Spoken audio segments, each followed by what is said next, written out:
Welcome to one of the most unhinged playthroughs of Baldur's Gate, Randomizer.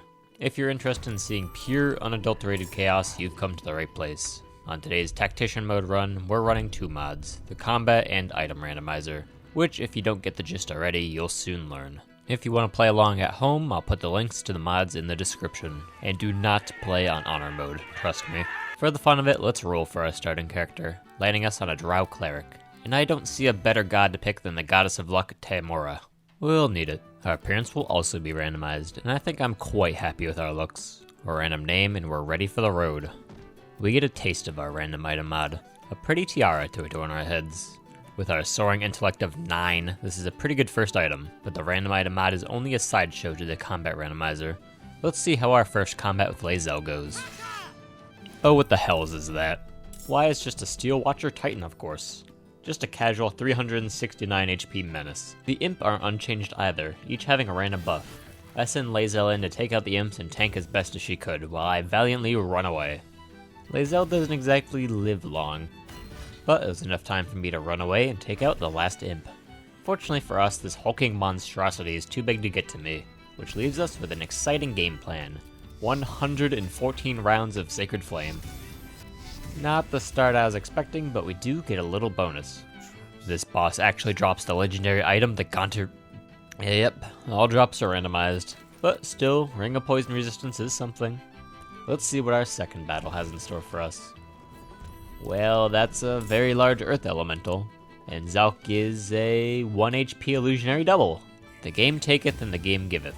An easy Zalk kill. Instead of a cool flaming sword, Zalk has a bunch of random stuff, which we take before getting off this Forsaken thing. We don't need to take every fight, though I'll be trying to do the ones with lots of enemies for more chaos.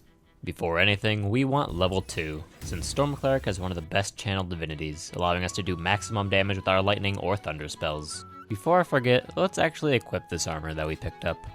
Now, we look regal. Let's head up the back door of this ruins and see if we can't loot the random treasures within. An old classic strat I like to do is to barricade the doorway with this chest blocking all of the enemies. Except this time around, a shrunken enemy is small enough to jump through and, anyways, second attempt, we get a more reasonable array of enemies, and the game gives us a spell. Melf's Acid Arrow, which seems to have infinite casts and is better than anything I can do. This enemy has a cool lamp, which I want, so we command him to drop it and take them out after. The Myconid among them has a random bundle of items, but the one we're interested in is this amulet. Normally we don't get early access to this questline, but it's pretty funny.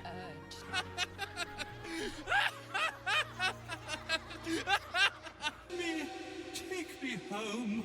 Well, his home is in Act 3, so we'll be denying his quest, though his amulet gives us a free Shattercast, a blessing for a Storm Cleric. Time to head to the Emerald Grove. The combat, if you can believe it, is chaotic. Lita here casts a web on Sarevak Anchev, who's here apparently. And come my turn, I make the realization that I have transformed into Sarevak Anchev.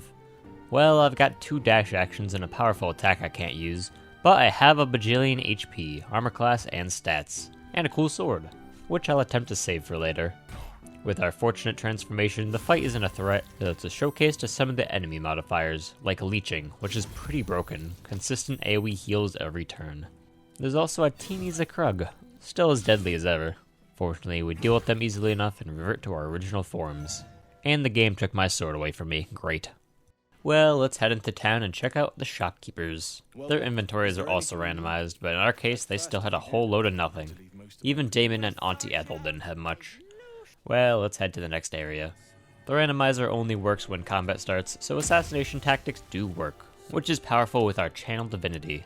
I won't do this a lot, since it's fun to see the chaos of combats.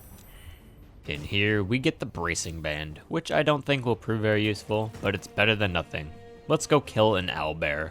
And I say owlbear, but what I mean is a half-eaten gnome. Her cub transformed into something with even more HP, but fortunately this fight has a scripted ending. Aw, the owlbear cub looks so distraught right now. Our collection grows. I won't go over every item or we'll be here all day, so feel free to pause. As we progress to the goblin camp, our drow heritage shows itself to be quite helpful, though it's no fun to avoid the fights. Whoa, quick, get him! It's becoming very apparent that our solo playthrough is going to be reliant on luck, so we'll be picking up a party soon to even the odds. Until then, Lump is looking a little different than normal. And Maul's here to help. Sorry guys. Lump's weapon looks fancy, so we'll have him drop it. After killing him, on his corpse is a mace, which is better than the moon lantern we've been using. And it's better than the legendary item we picked up. How? Because the game took it from me again. Well, let's assemble the party. Shadowheart, Asterion, and Karlach will do. Some of the more chaotic characters. Let's level them up normally for now and divvy up our random garbage. Let's head just up the road for Karlach's quest. Some so-called Paladins of Tyr here to collect Karlach's head. The guard outside turns into an ice staff wielding demon, and the man in charge turns into a whittle goblin.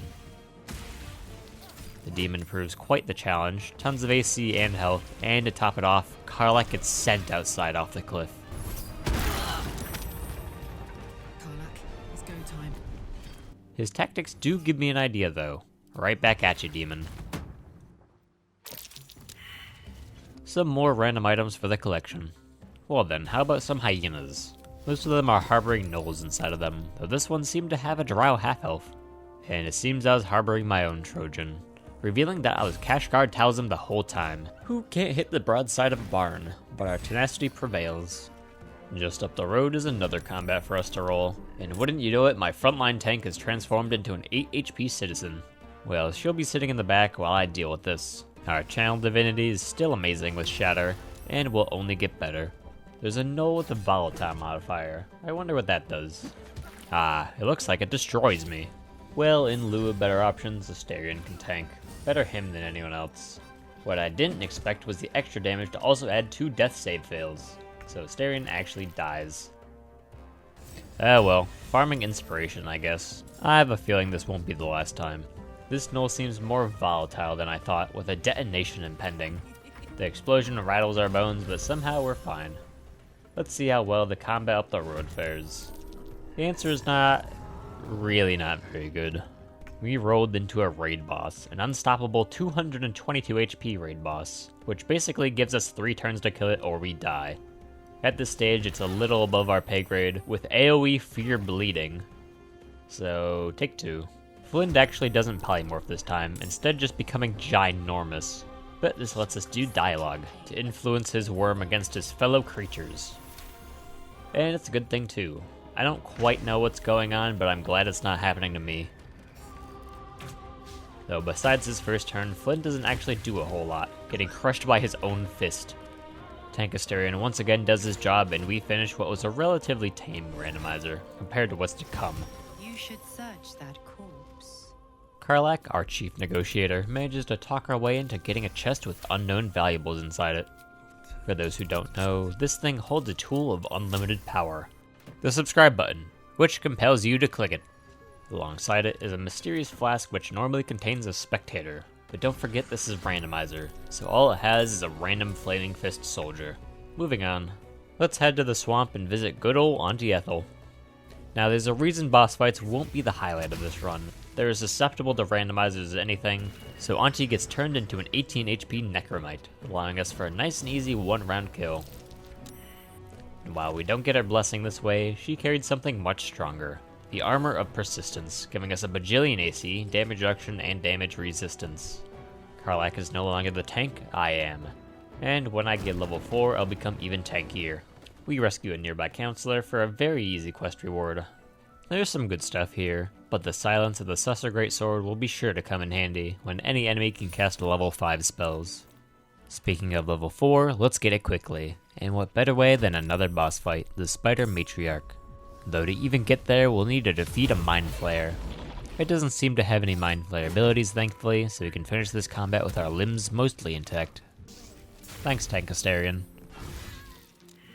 Let's see what the boss fight has in store.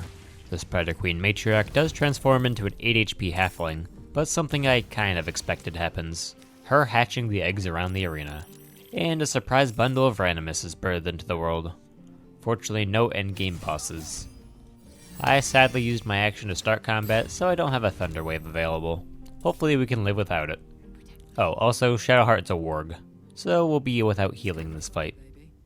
Remember those level 5 spells? Yeah, we've got a problem. Luckily, Tank Asterion does his job. Our Thunder Wave manages to put in some work and we kill the Spider Queen matriarch, preventing any more waves from spawning. Asterion is dead and everyone is low besides me. But that's all we need. A giant pit is at the center of the room and Thunder Wave is a great spell.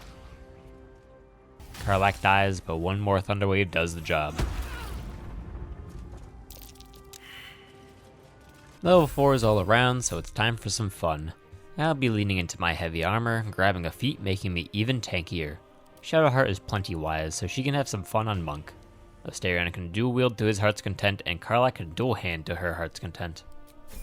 Now, before I forget, I should actually loot Auntie's room, which has a half-decent flail. This one can change elemental damage, which is good since enemies will have random resistances at times. Let's go stir the hornet's nest of randomness by clearing out the goblin camp. We can clear it from the inside thanks to our drow heritage. You one of those moonrise types then? Naturally, we'll start with the one in front, Princess Gut. I happen to have her shield, which gives me some bonuses while branded, so let's get branded. True Soul Gut takes this time to transform into an elf. We can't take her out swiftly, so here comes the Goon Squad. The elf falls against our combined force, though there's a lot of potentially deadly things in here. Spiritual weapons are very nice for tanking though, alongside Karlach. Something I didn't calculate for was Bomb, but we do survive it and go on to sweep the relatively tame randomizations. Let's reap our rewards and head to bed. We did get absolutely hammered after that one. Drow Ragzlin is relatively unchanged, though he's guarded by the most fearsome creature out there. The fight was actually going pretty well at first, though poor positioning led me to losing my heal bot not far into combat. This one just got a whole lot trickier. The rest of the party is comprised of 3 tanks, so we can hopefully endure it. We ourselves are still a cleric and can keep everyone topped off. The deadliest enemy here took a lot of beating, but we got through to him, and in a purely blessed turn of fate, Drow Ragzlin places himself on the only destructible bridge around. That just leaves Minthara, who dares think she can be prettier than me. The thought causes me to become a manifestation of tyranny, and promptly stay out of combat. Just a nice simple combat while we head to somewhere completely godless. I didn't know it at first, but this combat at the Goblin Outpost would be the deadliest yet. For one thing, Drow Ragzlin's back. Guess he clawed his way out of the pit. He's allied to a rogue projection of the Major Loroacan. Here's hoping we don't have another dethrone incident. Oh, and Shadowheart's a tiefling citizen. To the back you go. Combat progresses as smoothly as possible given the circumstances, but Loroacan flips the script, permitting passage for a Justiciar Avenger to enter the fray. He luckily fails to banish Asterion, but I know there's a problem when it proceeds to then also dash over to Shadowheart and then cast Firebolt before additionally attacking her. Oh, and Loroacan also casts a level 5 Destructive Wave. Well, we can deal with the 2 bozos over here easily enough, but this new challenger is going to pose an issue. Let's see what they do on their turn. Just going to attack 1, 2, 3, 4, 5, 6, 7, 8 times. Oh boy. We may have a big problem.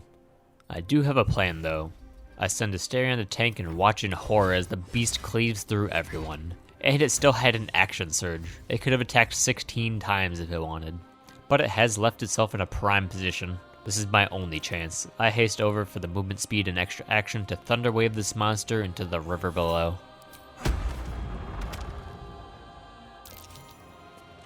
Well, that hurt. Shut up and take my money, Withers. An unfortunate side effect of this. Shadowheart is now permanently an 8 HP tiefling with no abilities. Sorry Shadowheart fans, your girl is no more. We'll have to replace her with the next best thing. Meet Zenith, our new Selûnite cleric. Let's just give you all of Shadowheart's things. There we go, good as new. Now then, let's fight some Githyanki on our way to the mountain pass. Not too many changes this time around, and I'm a Phase Spider Matriarch, which is kind of strong if you didn't know. She can get an additional attack, plus 2 strength and resistance for free, for an entire long rest. I won't be able to capitalize on it, but it'll even last after combat's over. Thanks to our spider transformation, the outcome of the fight was never really in question, and thanks to Tank Asterion's skills as a damage sponge, we're able to nibble our way into the mountain pass. We could head straight to Act 2 from here, but it would be a shame not to stop by the Crush. We pick up level 5 beforehand and head into the last leg of our journey. Our relations with the Githyanki sour as their once revered Kithrak transforms into an undead nurse. Tank Asterion once again does everything in his power to get hit by everything, but it's thanks to his efforts that we can fight Inquisitor Ward Wargaz in his chamber. And by Ward Wargaz, I of course mean Baldur, and his assistant Auntie Ethel, Queen of Tempests. This first try did not go so well. A devastating Thunderwave destroys our HP, and to top it all off, I got turned into a piece of cheese, which can't be healed. So we did have to give it another go. And on this time around, War Wargaz is a blazing gnome, accompanied by a sheep and a relatively normal Githyanki guard. We got a pretty new lightning spell for our collection which chunks War Wargaz, who manages to get Hellfire absolutely everywhere. Frankly, I'm more worried about this sheep, whose presence alone is a psychological strain on our party. After combat, Vlaakith shows up unaffected by a randomizer curse. We won't stay long though. One more boss fight to round things off. I think most players will agree these undead just outside have caused a bit of trouble. Well, how do you like them now? There's 4 bosses in this combat: Visibald Thorm, Orin, Minthara, and me, True Soul Gut. She has an interesting bonus action, which allows us to pull an enemy or object closer, which funnily enough works for our Shovering. We use this to pick out the Death Shepherd, who would otherwise be a big annoyance, constantly resurrecting undead. There's still the issue of all the other enemies. I utilize the fact that they're all so fat, bottling them up in this narrow choke, setting Tankstarion to stall them. Did I say 4 bosses? There's a 5th if you count him, the Mystic Carrion, who I completely neglected until he started ravaging my backline. It's not so much that he does a lot of damage, but with as much health and resistance, he'll be a permanent thorn. We've still got the rest walled, more reasonably with Karlach, so addressing the Carrion will be our first priority. Especially since he just had to be the other Death Shepherd. Tankstarion is down, so we really need to address this. I pull Karlach off the wall since she does the most damage out of everyone right now. With some good hits and a lucky crit, we get him low and finish him next turn. Though something I neglected to realize was the other Death Shepherd could revive him too. Wisely, this time we kill them back to back, letting us finally start chipping at our blockade. At this point, the action economy is swung in our favor, and with Visibald lacking any 9th level run-ending spells, we eventually chip him down to 0. There's an illithid parasite in that corpse. Sure enough, Minthara's corpse had a free tadpole for us, and I don't know what it is, but I feel different than normal. Well, there's nothing left to do here. Let's head into Act 2 for next time. Are you the true soul? Thanks for watching till the end. Let me know in the comments if you want to see more of this run, as Princess Gut takes on the Agents of the Absolute.